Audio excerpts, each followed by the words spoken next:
มาฮอดนี่ก็ยังลุ้นใจเจ้านายจ้างอยู่ว่าเพิ่นสิรับสิฮ้องเอาหรือบ่แต่ตอนนี้ยายก็ได้คำตอบแล้วถือว่ายายโชคดียิ้มได้แล้วพี่น้องเอ้ยบัดนี้ก็ยายก็สิขอบคุณโอ้ยทุกสิ่งทุกอย่างเนาะสิ่งศักดิ์สิทธิ์ทั้งหลายก็ได้เนาะยายก็ดีใจแฮงๆพี่น้องเอ้ยยิ้มได้แล้วบาดนี้เพราะว่าเพิ่นหาเพิ่นก็มาอัดลงไปกะทิกวางลงผู้เดียว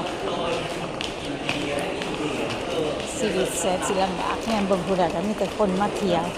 แน่เบิ่งตัวเองละกระเป๋าหุบหอบๆเบิ่งแน่พี่น้องอีกต้นชีวิต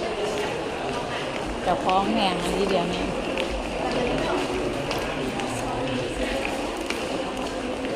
โอ้โหว่าสิ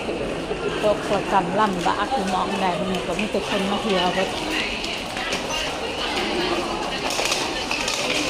มองมาเบิ่งสภาพเจ้าของนี่ไงเพื่อกาคิดมาน้ำตาสิ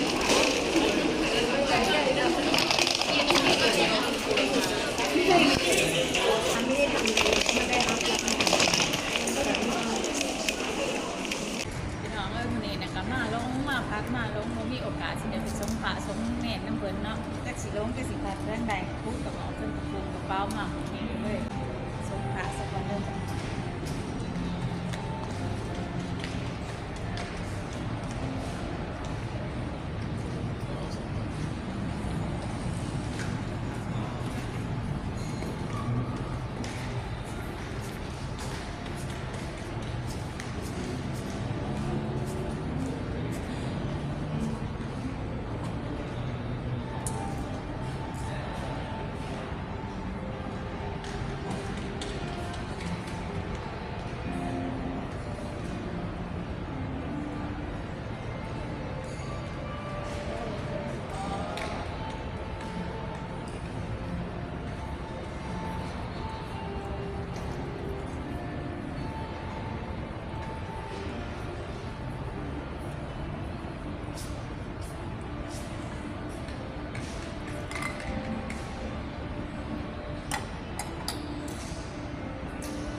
คุ้มหอมหอพี่น้องมาหอดแล้วพี่น้องเอ้ยฮักก็มาหอด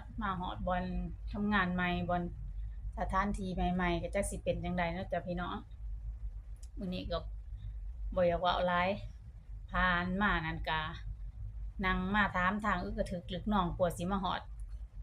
จักชื่อว่าแนวใดเด้อบัดญาติก็หลงคือกันอู้ๆหอบๆบ่จักกระโปรงกระเป๋าถามมาตอนนั้นเคยมาเที่ยวเคยมาเพียงแถวนี้นะ แต่ว่ามื้อนี้นะฮุบกระเป๋าหอบกระเป๋าขอกราบสวัสดีพ่อแม่พี่น้องทุกผู้ทุกคนเนาะมาพบกับสองยายคำพาแซ่บอีกคือเก่าเนาะจ้ะพี่น้องมื้อนี้ก็ยายคำสิมาเล่าเรื่องอิหยังความทุกข์ความยากพี่น้องเอ้ยเว้ามาแล้วความมาเหลือใจไปเฮ็ดงานก็ตกการตกงานหลังจากที่ว่าย้ายแต่งานแต่หม้องเก่ามาก็วุบไปหม้องนั้นย้ายไปหม้องนี้เนาะพี่น้อง คำว่าเราตั้งหลักบ่อยู่ก็คือแบบคันว่าได้ย้ายหม้องก็พี่น้องก็คือสิเข้าใจเนาะอันคำว่าย้ายงานใหม่ออกไปตั้งหลักหม้องใหม่นี่กว่าสิเข้าที่เข้าทางก็บ่แม่นธรรมดาพี่น้องเอ้ยเว้ามาแล้วได้คำเว้าบ่ออกเลยพี่น้องมื้อนี้แรงคักฮุบๆหอบๆหิวกระเป๋า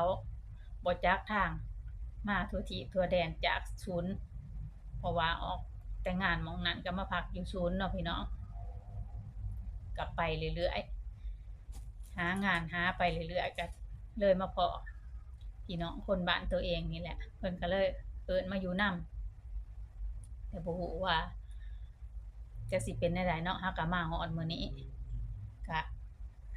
เพิ่นก็เลยว่าให้ย้ายนี่พักผ่อนซะก่อนให้จัดนี้ซะก่อนนี่ก็สิจัดคงจัดของตัวเอง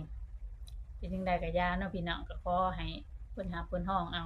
นั่นแหละเจ้าของบ้านเจ้าของที่เจ้าของอันนี้ก็ได้ พี่น้องเอ้ยมื้อนี้ก็พบแต่ความยุ่งความยากเบิดมื้อเบิดเว้นแต่ว่าตอนยุ่งๆยากๆเนาะยายค่ำก็ กายมาเห็นพระอยู่ในหางในหยังแหละ ก็เลยแวะโฮสต์แวะสงแล้วก็ขอพรนำเพิ่นเนาะเพราะว่าเจอชีวิตเจอแต่ความยุ่งยากแรงพี่น้องเอ้ยพอมาฮอดนี่ก็ยังลุ้นใจเจ้า